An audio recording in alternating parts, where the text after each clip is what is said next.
Welcome back to Heaving Bosoms, the podcast where two best friends gain new insights while torturing each other with fictional scenarios. Gonna love what we love, do it out loud. Stack ourselves with the clinches out. Shout it from the rooftop, can you hear the sound?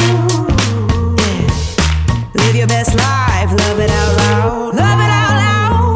Ooh, HBs, it's time for a rousing game of Would You Rather, inspired by our reading this year.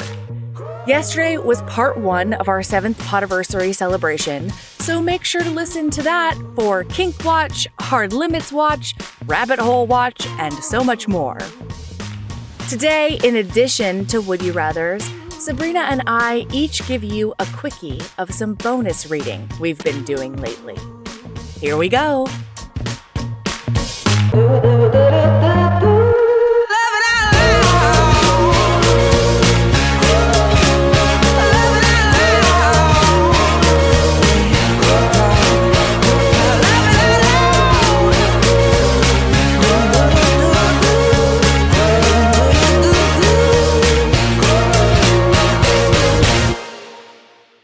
Sabrina, bum bum bum. Bum, bum, bum, bum. I think Are your you ready? secret superpower, Mel, is coming up with Would You Rathers. I agree. You are so fucking good at them.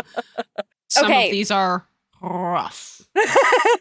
These, listener, are all scenarios that have come out of the books we read in the last fiscal year, Yep. and we are going to present them to you now with our commentary. Also, we would love to hear your answers. Please Feel free tell to us everything. let us know what your answers would be to these Would You Rathers, because like Yeah. I said, some of these are bad. Rough. There's no such thing as a good answer here. All right, Sabrina, would you rather have to piece together individual scraps of paper that are your crush's responses to your text messages from the last 3 months? Or would you prefer to make sense of body parts strung up on a masterful web of string to figure out what it all means? I'm so squeamish, right? So, like, I don't want the body parts, but also the idea of trying to figure out the fucking scrolls I know. text message thing is awful. I know. Especially since that has to, like, do directly with your romantic relationship and not necessarily just somebody else's murder. You know what I mean? Oh, God. I think I'm going to go with the body parts in the web just because I have ArcGIS. That's what I was going to say. You should definitely go for that one because you have experience in the Yeah. subject. I might actually be able, I might, hard might. That would be the Sherlock Holmes of the century. But, yeah, I'm going with body parts. All right. I would rather do the scraps of paper simply because it seems like God. less math, Ugh. you know? Hives. I couldn't. How many okays? Mm-mm. All right, Sabrina, would you rather experience... Pussy. Oh. Post-apocalyptic pussy. This is the hard thing. I can't ambush you with would you rathers like I did last year. No, And that but- was fun but for me. It was, but I will let you keep sharing them. I don't remember them, right? It's just I don't even have to read this one to remember my answer. Continue. I'll let you finish for listeners' sake. Okay. Would you rather experience post-apocalyptic pussy in sweaty leather pants or Post-apocalyptic pussy. agree to use pond scum as lubricant only to have to save your Navy SEAL boyfriend from drowning through his orgasm? My Navy SEAL boyfriend is dying. Fair enough. What's your answer? I honestly don't know It's your answer to this. post-apocalyptic pussy. Oh, okay. I don't have sex in water, period, the end. It sucks. Sorry, Blue. You're dead. Penetrative sex, I mean. Oh yeah, I do hypothetically. Hypothetically, she will use pond scum any day of the week. That's not a hypothetical. That is a hard limit. That should be added to hard limits as pond scum lubricant. Who knows? All right, Mel, would you rather meet a crazy-eyed stalker who's super devoted to your happiness only to find out that you ruined his entire life with a offhand and erroneously directed Christmas wish? Which, listener, if you have not read, listen to that Watched. episode. And That watch was- the movie. That was fun. Ooh, boy. Or would you rather forget the best night of your life with the kismet love of your life because you've been black bag kidnapped by a secret black ops organization? So, see, the challenge here is one affects you. Yeah. And the other affects another person. So, really, this is a moral dilemma. Let's be real. The other one affects you, too. But I mean, I have to go with being black bagged because in the right circumstances, I think I could be a badass. And that would certainly give me an alchemy to give it a try, you know? I think I would. She's going to ruin that stranger. Ooh, she's ruining them. Look at her. Look at her face. I think that. Do it. She's going to take that man's life and she's going to stomp on it. I think I'm just ruining that man's life. Because this is the problem, is I don't like either of them, but this is more a moral dilemma more than it is a me dilemma. You know what I mean? And so, and the moral dilemma is I'm selfish. That's fair. That's fair. All right, Sabrina, would you rather fall in love because you've Pavlov's dogged yourself by hanging boudoir photos of your best friends right above your bed? Or would you rather fall in love because you climbed a ladder when nobody was holding the bottom, even the useless city girl you'll eventually fall in love with? Ladder. You would choose the ladder? So, this is by necessity. I have to look into your brain for this one. I am on the aromantic spectrum. Oh. Which means I'm already a set, like, by default, I'm all, like, I literally just had a conversation how I'm essentially, like, already mentally in a relationship with all of my best friends. It's not actually a relationship, but, like, by default. Like, I can't do monogamous relationships by default, just because by any monogamous definition, I am already cheating on my partner because of the mental and emotional connection that I have with all of my best friends.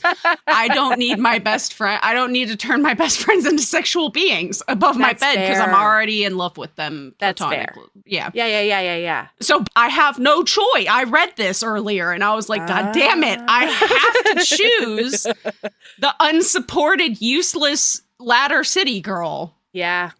Wow. What about you? I'm guessing you're Pavloving. I gotta go with Pavlov hard. Okay. Yeah. I'll get Pavloved every day of the week in this case. Okay. Yeah. I was angry at you, frankly, about that.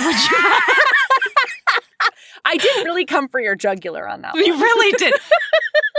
Mel. Yes. Would you rather be kidnapped by a glow-in-the-dark murder merman into the cold depths of the ocean? Oh, God. Or would you rather be kidnapped by your unfeeling mother into dragon murder school? Oh, shit. This one's also heinous. This is the worst. Because worst. I would die at dragon murder school immediately. But also, I would die getting pulled into the dark depths. Because really, basically what you're asking me here is, how would you rather die? I think I'm dying by merman. Heart attack. I think I would die by heart. I would rather die by a heart attack than falling off the parapet. Okay, fair enough. Because at least I can get fucked before I die in the ocean. I can get double dick donged down before. I mean, can you though? Because I feel like you're dying on the journey there. You know? We wouldn't even make it we wouldn't even make it to the depths before I was like touching on that seam. Like, I'm about to die, buddy. So like, I need you to make my last dying wish come true. Thank you. I'm all about it. Yep. Okay. I would absolutely, no hesitation whatsoever, I would choose Dragon Murder School. Because I refuse to have penetrative sex in any body of water. And also because I hate the cold. And at the very least, Dragon Murder School is warm. Okay. You know what? That's it. It's real warm when those dragons decide that you're annoying. It's really but anyway. True. And meanwhile, I'm terrible at speed. Like, I don't like Black Diamond downhill skiing. And so, like, the idea of flying on a huge dragon at warp speeds, because that's the only speed they go, is like nutter butters to me. See, the way I'm viewing this is I just would never make it to the dragon. You know what I mean? Like, I would like to give myself a tiny bit of credit. I don't deserve it, I don't think. But in the small chance I get there, it's at least warm. All right. Did I tell you the story about church camp getting stuck at the top of the thing? Yeah, this is why I wouldn't even, like... Yep. I wouldn't even before then. I wouldn't even get to experience vicarious dragon horny. You know what I mean? Like I wouldn't even make it there. Like, and that's the thing. That's the thing that kills me is I think that I would kill with a dragon. I think the dragons would love me. Okay. If I made it there, but I would never make it there, right? Like, if we're just looking at this from a purely survival standpoint, the dragon, oh man, I'd kill with the dragons. Those dragons would fucking, oh man. Why? Oh my God, I would be so deforemental. Yeah.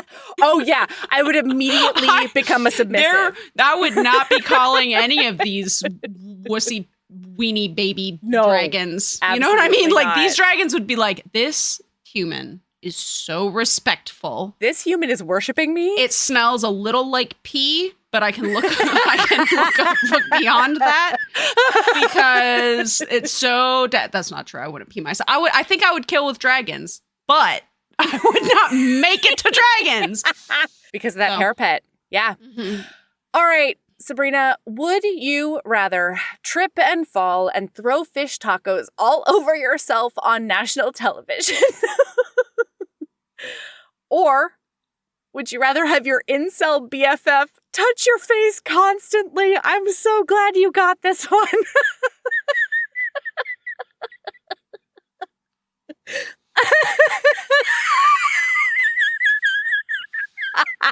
So, if there's one thing I've learned in the year that I've been on podcast, it's that one of the nice things about being completely a nobody is that there's no record of the stupid shit that I've done, the stupid shit that I've said, the weird faces I've made, how I looked that one Tuesday night. You know, like there's no record of all of that. All of like I have enough of a playback in my head when I'm trying to fall asleep of all the horrible, embarrassing things I've ever done in my life. So the thought of this fish tacos thing makes every sphincter in me clench, shrivel, and die. But I would still choose that over Dane, my incel best friend forever, touching my face constantly. Don't touch my face. As I'm touching my face right now, don't fucking touch my face. And partly the reason I say that is I have a Vesuvius coming up on my face right now. Do you? Oh, it's so bad. But, Dane, you would give me second acne puberty. Yeah. Touching my face constantly like that. Don't add your oils to my oils, Dane. Don't touch my face unless it is a forehead kiss. Okay. Or a cup before a smooch. Yeah. Or a chin chuck. You love a chin chuck. Oh, I do love a chin chuck. Oh, why is that not on Kink Watch? Jesus, shit. I love a chin chuck. I literally made a note in a book the other day where I was like, oh man, they fucking chin chucked her. Did I forget to put the microtrope on your kink or did you remove it? Forgot. What microtrope? I swear to God, I added to your kink at some falling point. Yes. I remember reading you talk about that somewhere. Where did it go? I don't know. I didn't delete it. That should be in your kinks, I think. You can confirm or deny. Hey, we're going to adding... You're going to add a mid-episode, a chin chuck, and then the microtrope of tackling somebody and then spinning so you land on them instead of the hard ground. They take the brunt of the fall. There's no concise way to describe that, but oh boy, when it happens. Oh boy, when it happens. All right, Mel, fish tacos or incel best friend? Oh, I'm going straight down the yellow brick road with you on this one. Okay, yeah. It's fish tacos all the way. Glad that we are both anti, and until recently, you were anti-forehead kiss too. Oh shit, I actually should correct. That is Podiversary territory. Because, listener, I was wrong. Mel had a realization. I got a voice message about it. Yeah. It was super weird timing, too, because I swear to God, he has not done it, I don't think, in the history of our relationship. And then, after we recorded, the episode wasn't even out yet. But also, like, for the record, he does not listen. After we recorded... What? I have something to tell you, Mel. This is also Podiversary important. Continue. Okay, so this is Corrections Corner. After we recorded that I hate a forehead kiss in any situation whatsoever, period, the end, don't treat me like a child. I'm not wearing a onesie right now, and I will not have you treat me like that. Michael, like, one morning I was really drowsy and he came over and made like a ridiculous and hilarious, like, sexually related joke or whatever. And then afterwards, he kissed me on the forehead. And I melted as he left the room. And then later on, there was another time he just randomly out of nowhere gave me a forehead kiss. And I was like, oh my God. Vindication! Truly. How did he know? What's in the water? I am cackling, Mel. I've told you before that people finding out that I have a romance novel podcast is either... they run screaming. Yes. They shame me, or they just kind of shoulder shrug and move on. They don't listen 99 times out of 100. They haven't told me about it. I told somebody about the podcast the other day, and less than a couple of hours later, I get a message saying, I wasn't expecting that. And I was like, what are you talking about? No. And they were like, I started listening to your podcast. And I was like, shit, what are you listening to? Which one? It was The King, the beginning of The King. And I was like, okay, that's not bad. That's exactly my thought. Uh-oh. That was exactly my thought. I was like, that's not that bad. And I was curious, so I went and listened. And I was like, that's a very tame episode. Yeah. And then I realized that it's only tame because we are who we are. Because we're us. We're us. And then I was listening to it from just a complete novice. Outsider, yeah. like not a romance reader, no smut, no like anything on. And he was basically like, it wasn't bonkers. It was just graphic. And I was like, oh my I can God. see that. I accidentally told a couple of missionaries about the podcast the other day. Love that. Yeah, these two Are you ready for an educational experience, my friend? Yeah. I don't even know what denomination they were. I think they might have been Jehovah's Witnesses, but they came to the door. Heard the term, sir? Squelching pussy juices? They came to the door and they were dapper as fuck, okay? They always are. They're so dapper. But this was even in a almost like a college professor Tweety kind newsboy kind of way, I'd read that book. Yes, absolutely. Mm-hmm. And so they had this very novel approach and they were like, if you could spend your time doing, because I didn't even know they were religious at this point, okay? They just knocked on my door. They could have been solar panel people, who knows? And so they're like, if you could spend the rest of your days doing anything that you wanted, what would you do?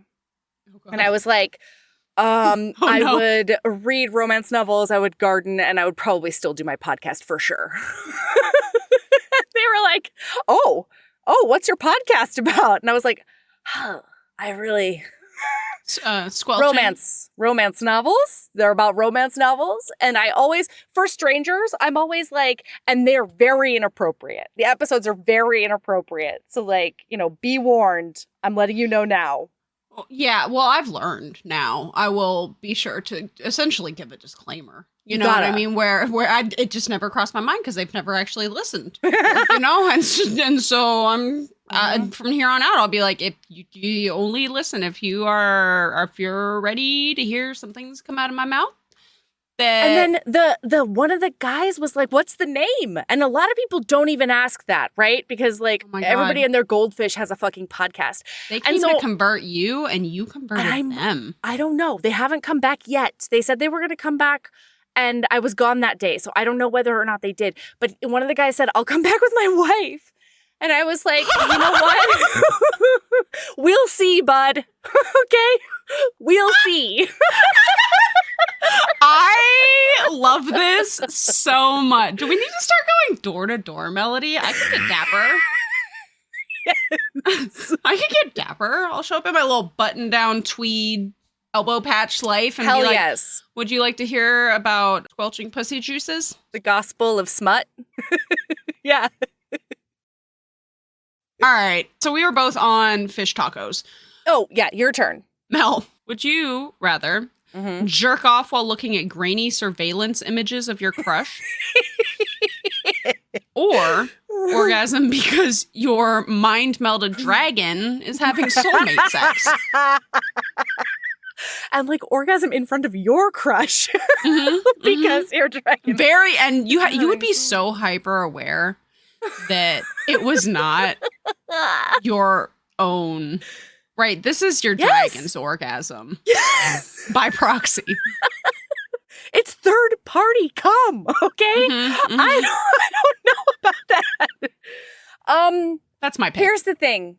I'm actually going with dragons because the situation in which that character was jerking off to grainy surveillance video is because he couldn't find her for months on end. And I don't want to be without my crush for months on end. So I gotta do awkward dragon orgasm. I don't even have that reasoning. Oh, no? My answer is just by proxy orgasm. It's very straightforward on Sabrina's end. Yeah, I had no problem deciding on this one. I was like, hell yeah. All right, cool. I just want to, like, yeah. Sabrina, would you rather? Honestly, I'm so fucking awkward that this is a great segue into being like, hey man, I also like you. Do you want to fuck? We can just get it out of our system. You know? Do you want to feel this but together and wet? Mm-hmm. Yeah, like moist. Got a nice little place for you to tuck that. Stop it right now! I was not expecting that kind of reaction to that. That felt very on brand for heaving bosoms, for me at least. I don't know. That really hit me sideways for some reason. All right, Sabrina, would you rather lose your maidenhead in a bathtub of enemy spy territory to a man who captured, drugged, abandoned, and then traveled with you for 4 days under a not-so-false identity? Or would you rather lose your maidenhead on the floor of a cold and flooded cave without fully understanding that you're married to society's most notorious villain now? Bathtub, because the other one sounds like a recipe for cave scum lubricant. And I'm just as not interested in cave scum lubricant as I am pond scum lubricant. What's your answer? My answer is cave floor, because there actually was no water around, and it is her favorite place on the planet, and they got to snuggle all night to stay warm. That's my choice. Fair. All right, Mel, would you rather be dry humped in a cornfield by the scariest mafia guy in front of his colleagues while wearing only a silk robe? Or would you rather be dry humped in a muddy field by the king of all werewolves while he snarls and calls you a slutty leech? I think I gotta go with the king of all werewolves. Really? Yeah. Okay. Mine is cornfield because, again, I'm a little nervous about where that mud is going. It says dry humping, Sabrina. Dry humping. Hey, it's a fine line between a dry hump and a wet hump, you know? No, you're right. A dry hump, as we have elucidated on the podcast, is a prelude to a wet hump. Yes, yes. There was literally an embrace about it. Like, it's really, because, like, to be clear, when I was reading that book and, like, they didn't fuck in that muddy field, I was like, I am a slutty leech. And we would have fucked in that field. You know what I mean? That's fair. All right, Sabrina, would you rather figure out the post-apocalyptic barter system in the Outlaws series or figure out money laundering? So originally my answer was money laundering, and then you read me RuPaul's version of explaining money laundering. And I think it might be a post-apocalyptic barter system now, because I think I would be better at that. Okay, fair enough. To be clear, I wouldn't be good at it. So I would actually die because I can't barter. Okay. The last time I haggled with somebody, I paid more. So, in fact, every time I've haggled with somebody, I've ended up paying more. Oh my God. Than we started at. So, okay. I would die without a protector, but I feel like I'm enough of a slutty leech that I could find. You make it for a little while. You know what I mean? Yeah, absolutely. Yeah. Listener, I'm so sorry. I'm coming off of a cold, and so I have an especially wheezy laugh today, and I am going to try my best to edit out as much of it as possible. But like, for the times I don't, I'm sorry. That's my, okay, there we go. I would also choose barter system. That not doesn't shock because, anybody. Whoa. Not because it's impossible for me to figure out money laundering, okay? Not because of that. Because the outlaw barter system often involves flowers and sexual favors. And that's really more my speed. You didn't have to explain anything. No, but it's not because knew. Couldn't. Because I could, probably, at some point. I could. With enough RuPaul explanations. You know but what? I'm just going to stick with flowers and sexual favors. This is a manifestation podcast. And we do support everyone's wild dream. There we go. Mel, would you rather cut off your own hand to free yourself and save your love only to find out your love had the key to the handcuffs the entire time? Oh shit, that was mean of me. That's a Patreon episode. I'm sorry, everybody. I did recognize that, but I'm the one who already mentioned Deadpool baby hand, so that's fair. Would you rather do that or chew off your own leg to find your fated mate only to find out that she's the same ilk as your worst enemy? And you spend the rest of the book with a Deadpool baby leg. So really the question here is, would you rather have a Deadpool baby hand or a Deadpool baby leg? I would have to go with the hand. A hand all the way. No hesitation whatsoever. What is your answer? And then I'll tell you why. Yeah, then I'll tell you why. Tell me your answer. Well, I'm conflicted. Okay. Right? I can't play Sudoku with a Deadpool baby hand. That is your new hyperfocus obsession. I've always loved Sudoku. And actually, that's not true. I could play it with one hand. But what I'm actually thinking is it would be really hard to masturbate. But I wasn't necessarily going to make that my number one reason. You know, fuck it. It is my number one reason. I live alone. Yeah. Live your truth, Sabrina. But the other problem is that, again, I live alone. So only one leg would make things very challenging as well. So really the question is, how mobile do I want to be versus how easily do I want to jack off? And that's a hard question to answer. I think I'm going with Deadpool baby leg. Okay. Because when we bring in the other factors of this, if I found out that I chewed off my goddamn hand or ripped it off or whatever the fuck I did, sawed it off. Axed it off. And then I found out somebody had the fucking key. The level of rage. He was pretty mad. And you know what? Valid. Fair. I would kill my fated mate.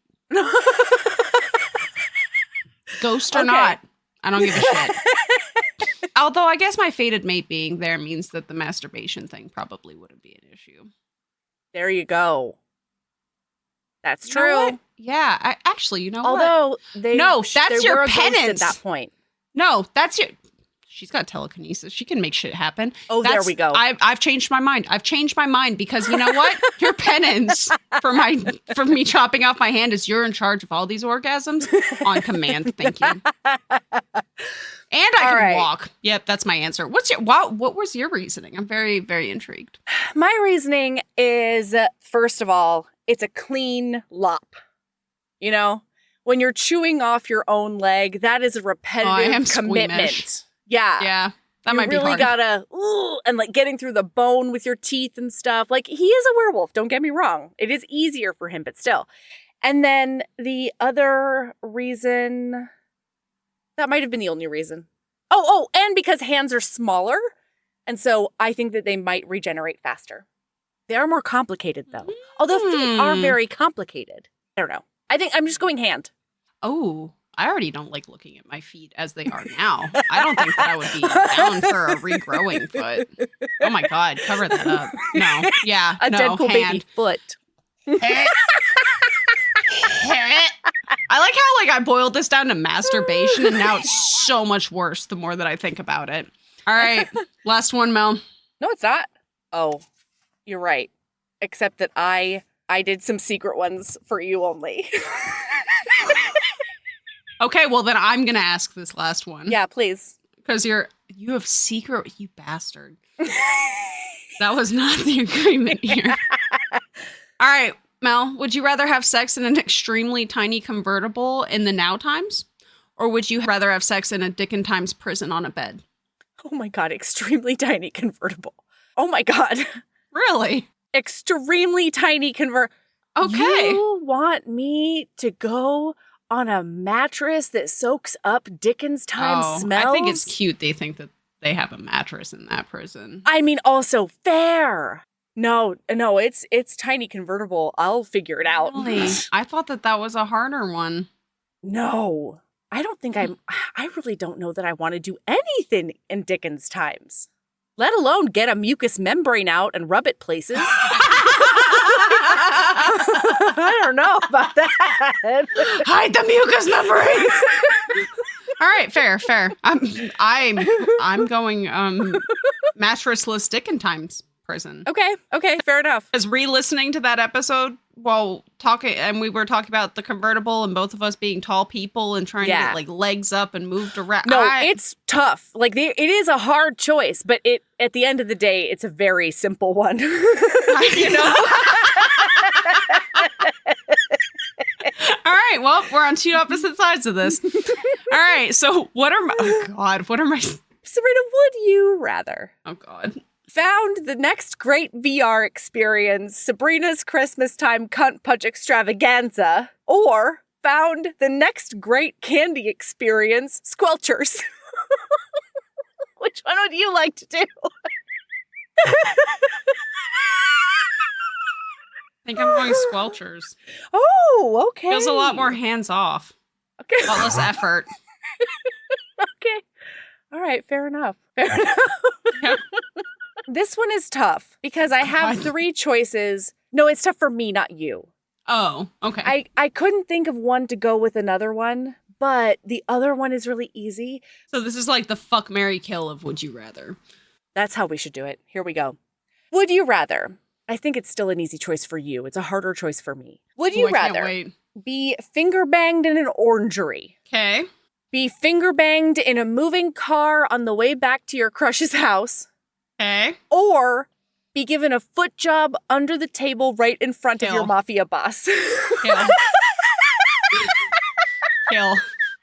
Absolutely kill. Yeah, you're right. That's a really an easy one for that's you. an easy option for me. I should have, you know what I should have done? I should have put that one with Pond Scum. Ooh, that's mean as fuck. It is, isn't it? And that is who I am to my core. My love language is trolling. But it's giving a foot job? No, be given.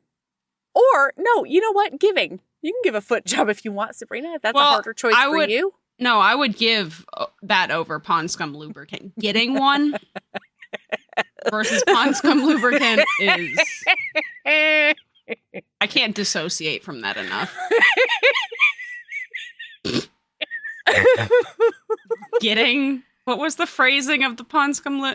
Agree to use Pond Scum as lubricant only to save your Navy SEAL boyfriend from drowning through his orgasm. Yeah.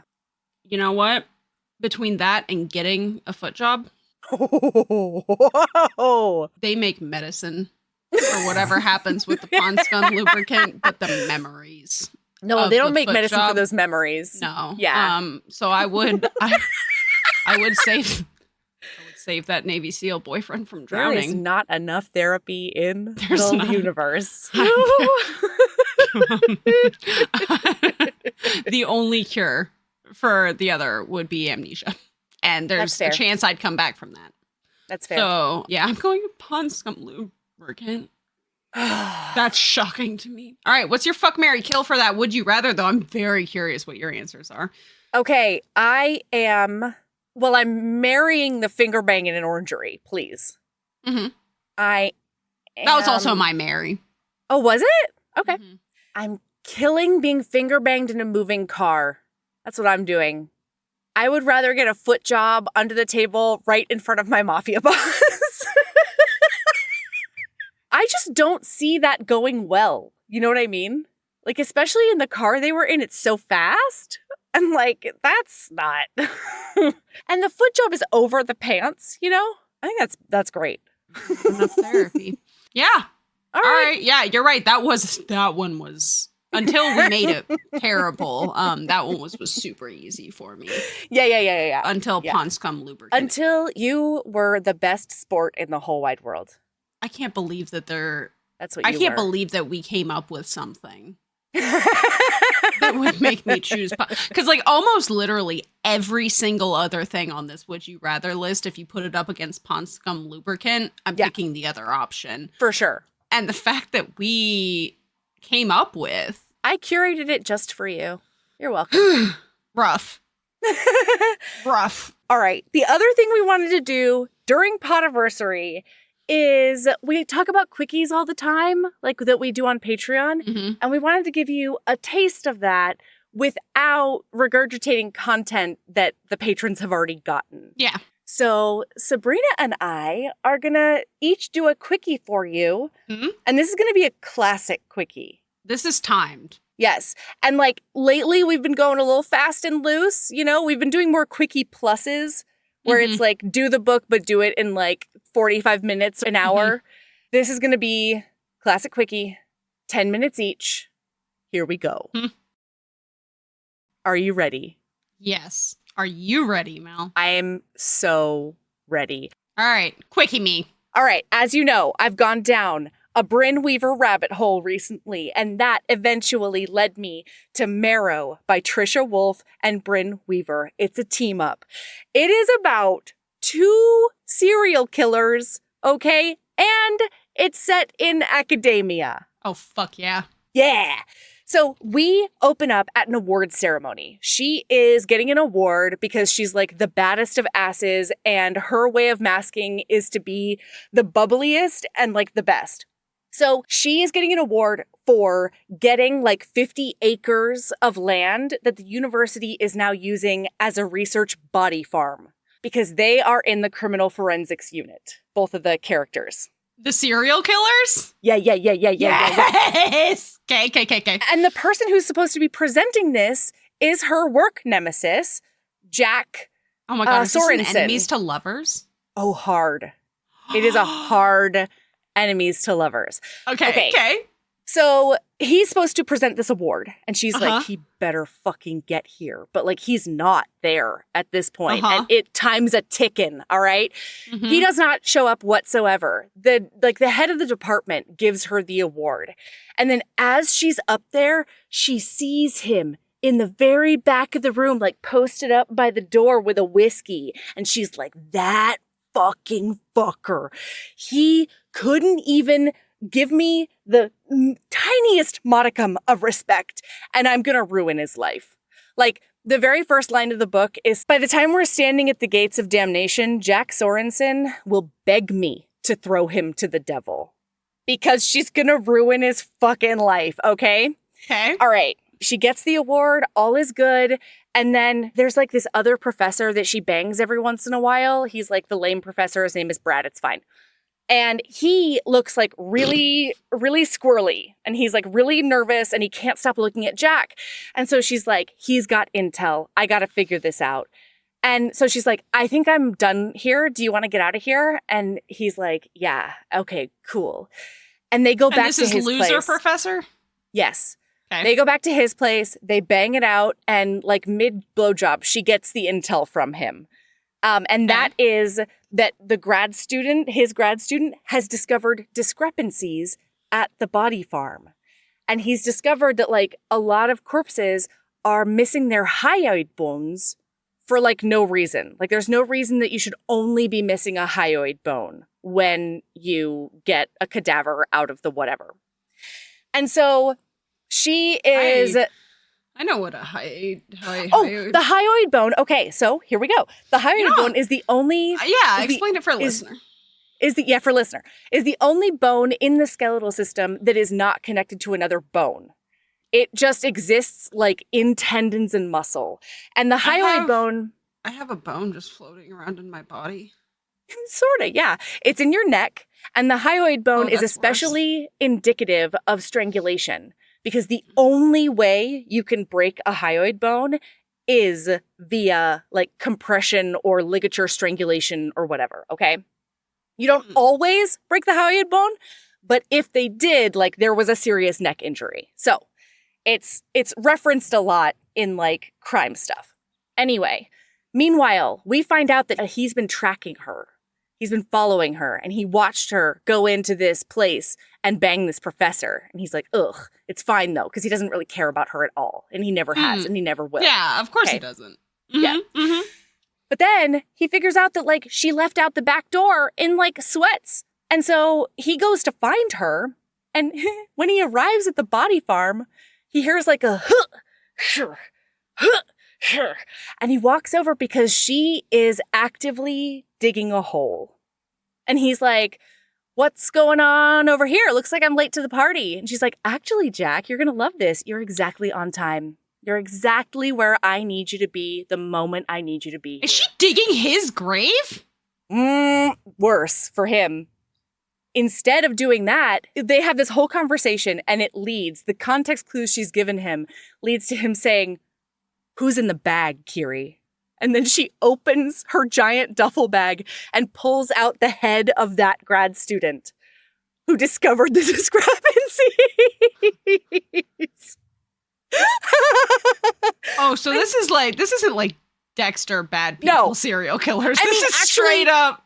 Most of the time it actually is. She mostly goes after like date rapists and stuff. But when in a pickle, okay?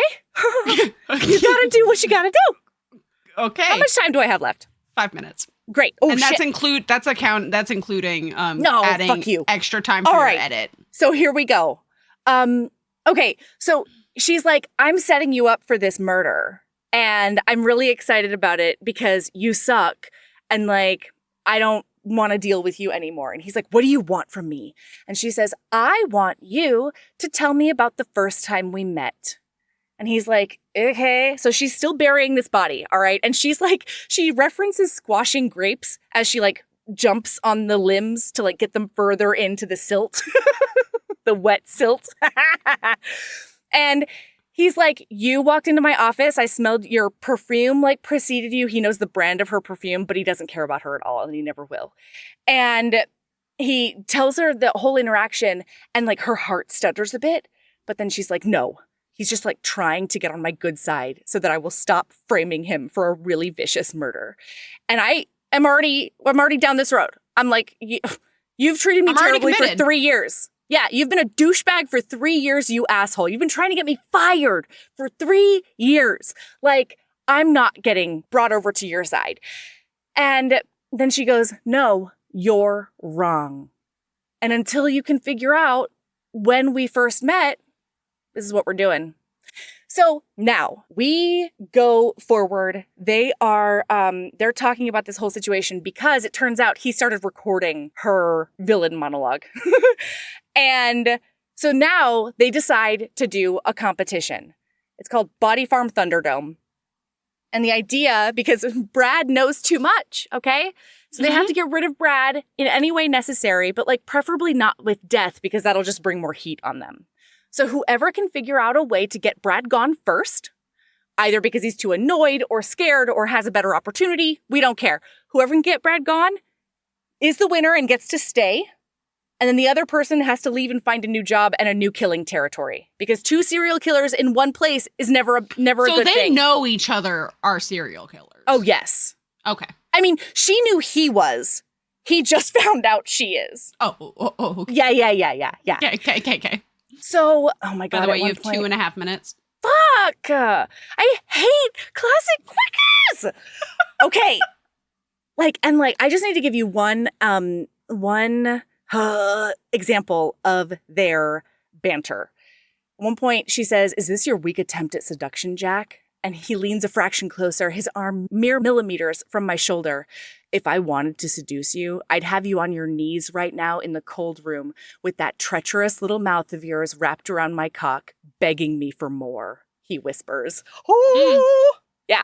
So now so then an FBI agent arrives, an FBI guy arrives. Mm-hmm. Now they have to get rid of Brad and the FBI guy. It's the new bookish Thunderdome, Body Farm Thunderdome. And over the next few days, she keeps on putting pieces of Mason, like a toenail or like a testicle or whatever, in his lunch, in different parts of his lunch.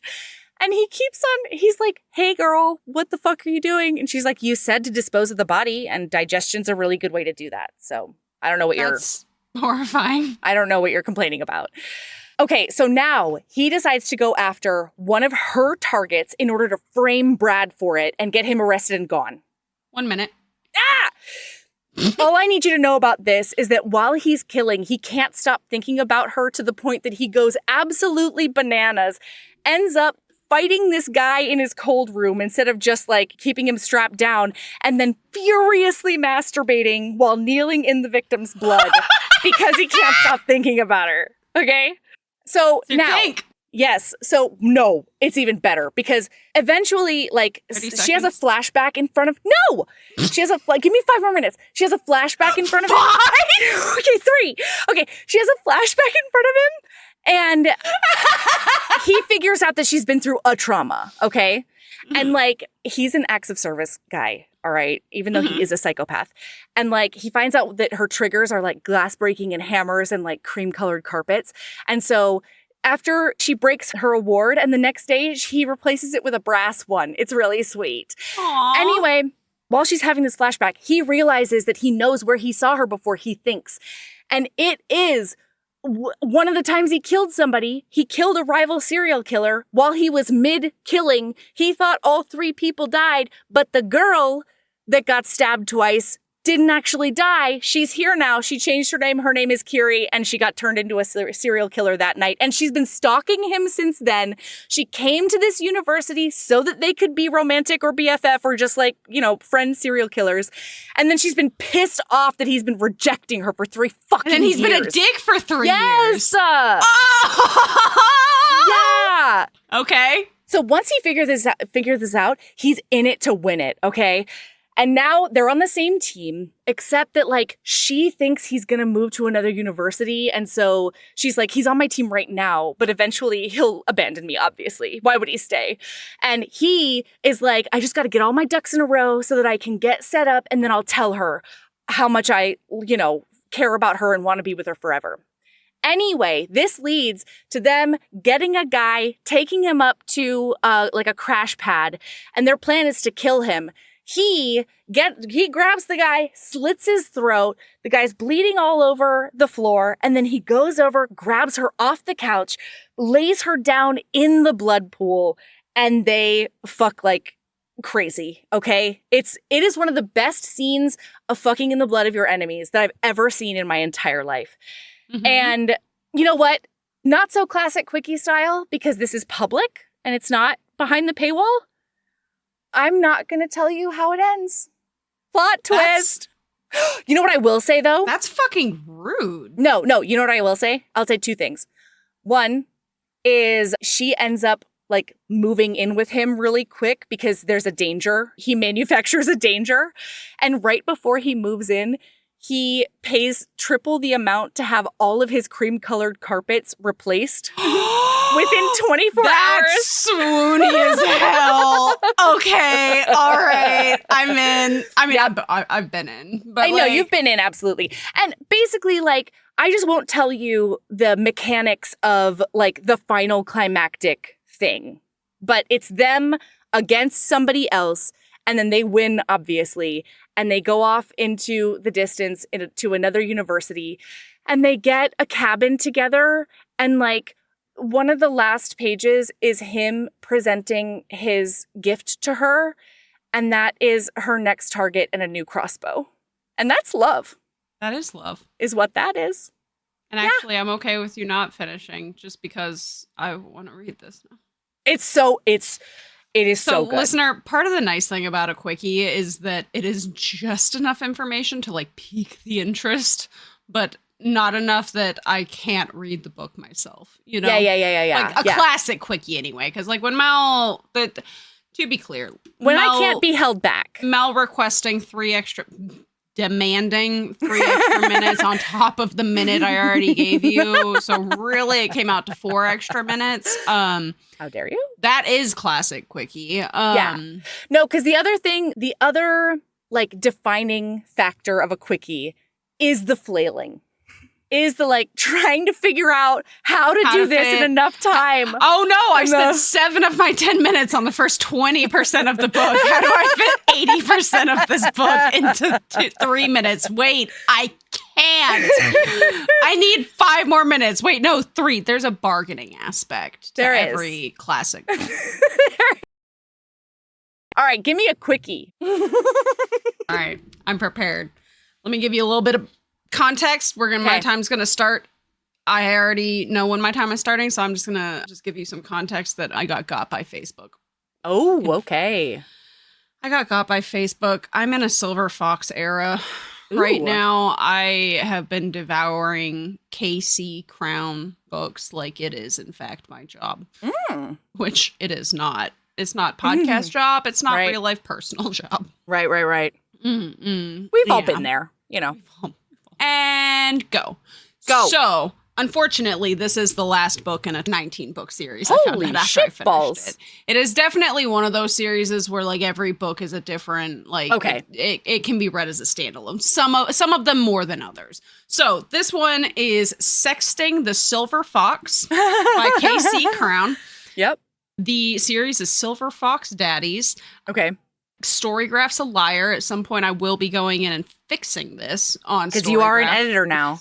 I am a librarian. But it says that it's book number 1, and it's a fucking liar. Wow. So we have setting the stage. We have Jason. We have Aubrey. Aubrey works at a private school, I think. Great. They live in Chicago. He is her new landlord. He bought her building. And she goes to bitch at him because it's the dead of winter and the heat isn't working.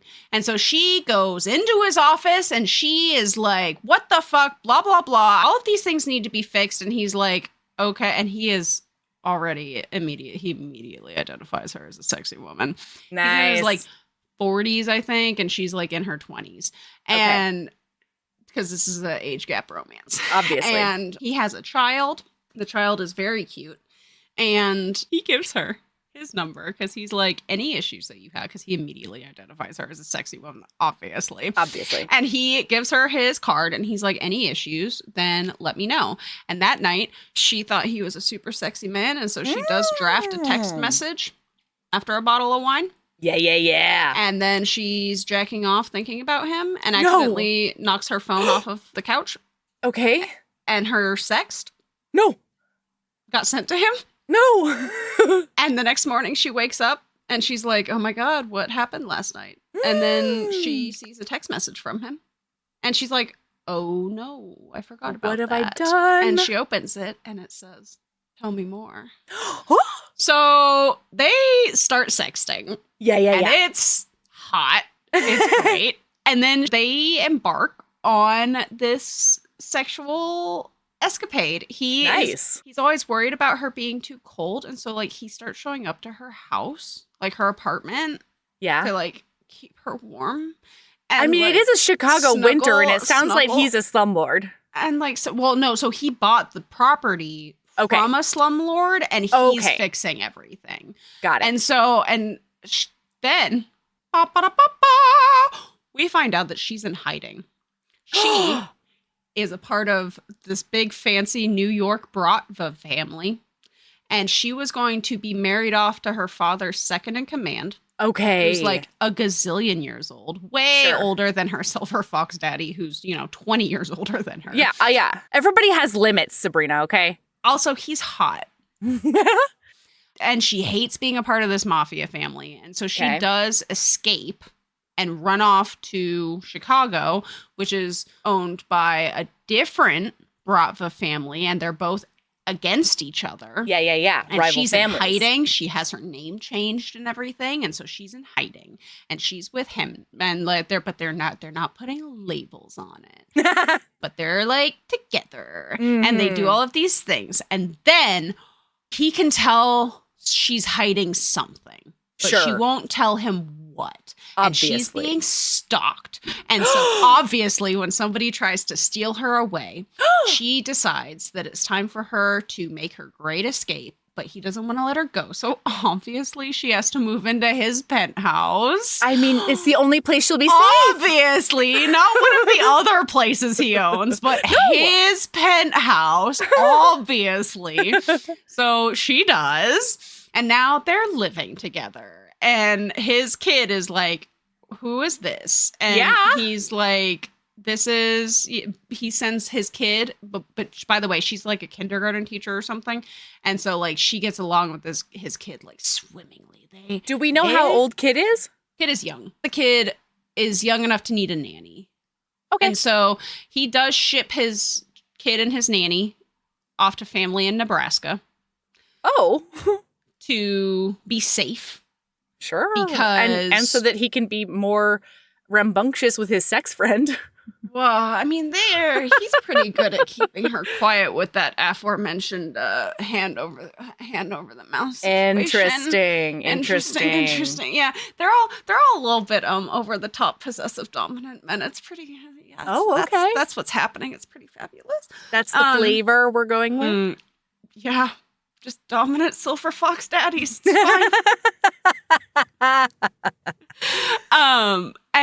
But no calling daddy. These are literal daddies, right? But he's like, call me sir, and like she's into it, and there's like some spanking. You know what I mean? Like I'm in this series because it hits a couple of certain things in every single book with like laying over the lap and some spanking and some jumping and you're my girl and a little bit taboo. There's three of the ones that I've read so far. It's her ex's dad or her dad's best friend, which like, yeah. So anyway, kid is safe. Her dad ends up finding her. Turns out her two brothers, who are next in line to take over the New York Bratva, have always known where she was. But because they knew that she wanted out so badly, they didn't tell her dad because her dad has a price on her head, basically. Oh, shit. And the guy that she was supposed to marry actually has a kill order out on her. And so they're like, we'll just let her hide. It's fine. And then she ends up calling them. They come to help her. And then her dad finds out where she is.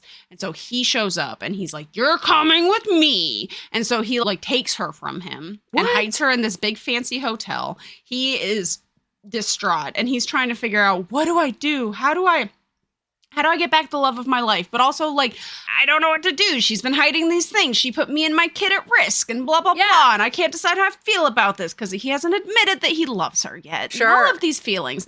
And turns out he's an ex-military guy. And in the military, he was a sniper. And so he's like, I'm about to go fucking take my woman back. Because then she gets kidnapped by the Chicago Bratva. And he is a monster. Okay. He is like, I'm rival going Bratva? to... Or yes. daddy? Yes, rival Bratva. Okay. Because the rival Bratva is like, I will trade your daughter's life in exchange for a toehold in New York. Because New York is originally our stomping ground too. And we want to come home. And it's been like 100 years. And so the dude, Jason... Silver Daddy Fox Sexy Man. Yep. Goes to his Irish mafia buddy. Oh, no. He's like, I need intel. And Irish mafia man is like, okay, but like we've been friends for a long time. But if I give you this intel, you can never tell anybody where it came from and we can no longer interact. We can never be friends again. And he's like, because he's like, if I get outed as a snitch, it's all over. Like, if Oh, they and find he's out like, you got "Worth the it." information from me, and he's like, worth it. This is the love of my life. Whoa. So then he and her dad are on the same side now, because Whoa. when she gets taken, her dad is like, I need his help because I know that he's a sniper boy. And so he goes and gets her help. And so they go to get her. And a mafia man couldn't possibly source a sniper anywhere else. No, absolutely Obviously. not. Obviously not.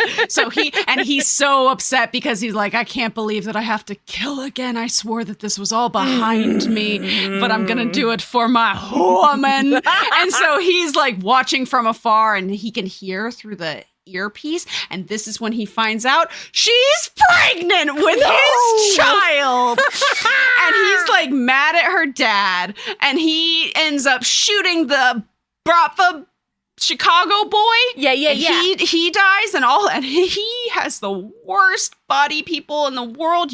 I deserve 30 extra seconds, Melody. You can have 30 extra seconds. And because they all go scrambling because they weren't with him for loyalty, they were with him for money, and so he gets shot and he's dying, and then he ends up. Her dad is like, "You're coming with me, lady," and he's like, "No, she's not," and he shoots her dad in the leg. And then there's a lot of conflicting feelings because he goes and grabs her and saves her life, and they're in love, and he's so excited to be a dad again because he loves her so much, and he can't wait to raise a family with her.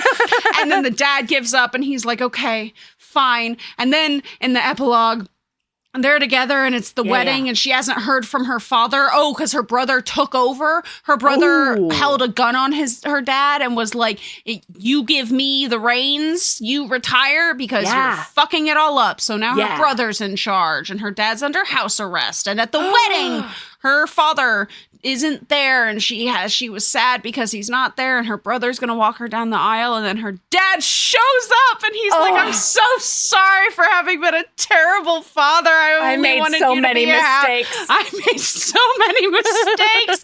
And she's crying, and he's having Bratva feelings. Sure. Which means bury him down deep. Yep. and he loves his grandchild. I think she has twins in this one. What? And they get married, and they're in love, and they're together forever. They are. That's how it goes. And he buys her a school. Wowee. The end. That was an excellent quickie, Sabrina. Good I only went a minute job. over. You went 90 seconds over. Thank you very much. Listener, notice how I don't, with 2 minutes left, notice how I don't say, I need 5 more minutes. I just, at 30 seconds, I'm like, I get 30 more seconds, and then I blow over it like a fucking freight train. Because she knows I'm a pushover, and I will give her the minutes. Hang on. I'm a pushover because 2 minutes left, and you're like, I need 5 more minutes. That means you have 7 more minutes, and 90% of the time I'm like, okay, you can have it. That's true. It's delightful though. It's been a very fun little rabbit hole to go down. And I didn't realize that I hadn't started at the beginning until I was reading.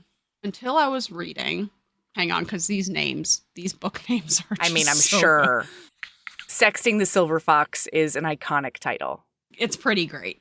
While you're looking at it, do you want to hear how they get to their first kiss really quickly? She's giving him lip, and he says, Listener.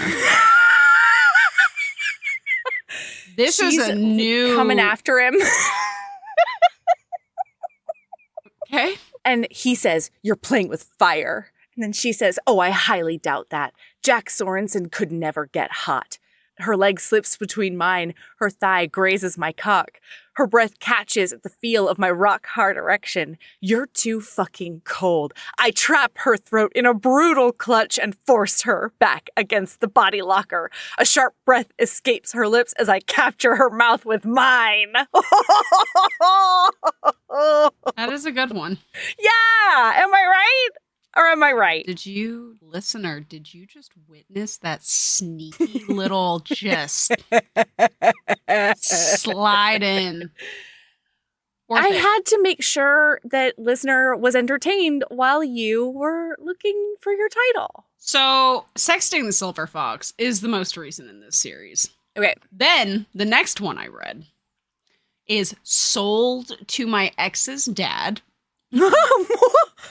It was. What? Good. It was great. By the way, sold to my ex's dad is book 18. And like the entire time I'm reading both of those, I was like, how did this feel not like break your brain? Because you didn't know? I didn't know. Oh my God. I didn't know, but I had inklings, right? But it wasn't super obvious. It wasn't super obvious until the flight back from England when I'm reading my ex-boyfriend's dad, which is the second book in the series. And then this Silver Fox and his awfully young wife and their newborn baby shows up on page. And I was like, I feel like I'm missing something. I've had that inkling for a minute. And now I suspect that I've picked up, and then I did look, and I was upset. Yeah. So I did immediately fix this. Yeah, obviously, you have to. And lots of my ex's dad, which, I haven't read a whole lot of that, and I love it. Especially when those dads are, like, having that moment in their head, because these are all dual point of view. And like, maybe this is wrong of me, but every time those dads are like, I don't know how to feel about the fact that I'm fucking the same woman my son did. And I'm like, yeah, feel that angst that you're sticking it in the same place. I didn't know that about myself, but I'm learning it about myself, that when they have that moment of, I can't believe that I'm fucking the same person. Especially when she's like, nobody's ever fucked me so good. And they're like, man, my son's really dropping the ball. My son's dropping the ball on like pleasuring a woman. What do you mean no one's ever gone down on you? Bad son. I'm like, yes, feel that inner turmoil. Yes. Oh my God. And then there's Daddy's orders. Then there's Dr. Daddy. Okay. And then there's going to be his demands. And then the arrangement. And then Dark Prince. Oh. And then we're back to Sold to My Ex's Dad. So I've done the full circle. I think all of these are Sebastians. All of them are just, they're so sad. They're so broken. They're so broken. And they're so gruff. So many of them frown as a part of their ensemble. Like, they're so frowny. They're so grouchy. They're just grouchy Silver Fox daddies, and I'm into it. Yep.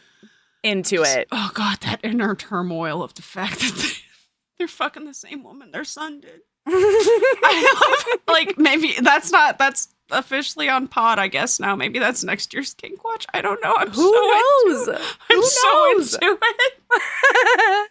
All right, listener, thank you for celebrating our Podiversary with us. It's been 7 years and 1 year. Yeah. Yeah. Look at us. I hope you loved it. We loved it, and we love you. Melody. Congratulations to you, Sabrina. And thank you, listener.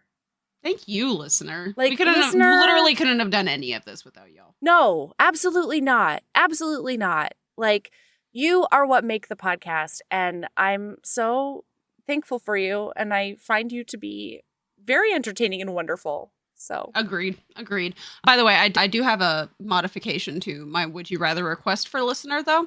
Okay. I would like to hear your answers to all of these things, but what I actually want to hear is your two least favorite up against each other. Ooh. And then your answer. That's what I want. I want your foot job versus pond scum lubricant. Listener. Yeah.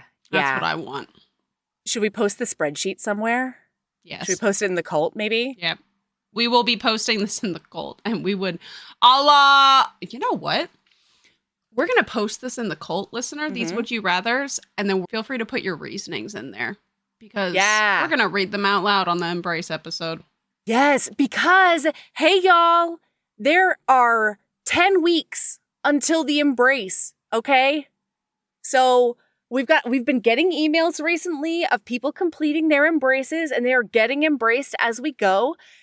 Get excited about this embrace. I don't know why I'm always shocked by the steady I mean, I know. march of time. I know. Yeah. So, Get that embrace in. Go answer these would you rathers. We would love to hear your thoughts. Yeah, and the reasoning. Oh my God, I'll die. Yeah. All right, perfect. Keeping a badass and love yourself as much as you love an ensemble with a frown. Yes. And love yourself as much as I've loved the last year of this podcast. Well, yeah, fine. Be Yeah. super cute and sweet and loving Yeah. to pod and listener. But frowns as well. Don't forget them. Frown. Bye.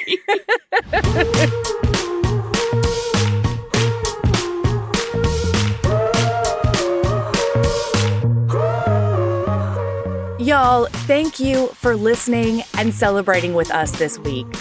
Next week, we will be back with a couple of Halloween novellas, so put your spooky pants on, all right? Heaving Bosoms is produced by us, Melody Carlisle and Sabrina Bradley. Editing is done by me, Melody Carlisle. Our theme music is by the incredible singer-songwriter Brittany Fonts, and our art is by our resident HB author, Kate Pryor. If you like our show, remember to follow us on your favorite podcast app, rate us 5 stars, and leave a review. That small action is a huge help in growing the show, and it makes our day every time.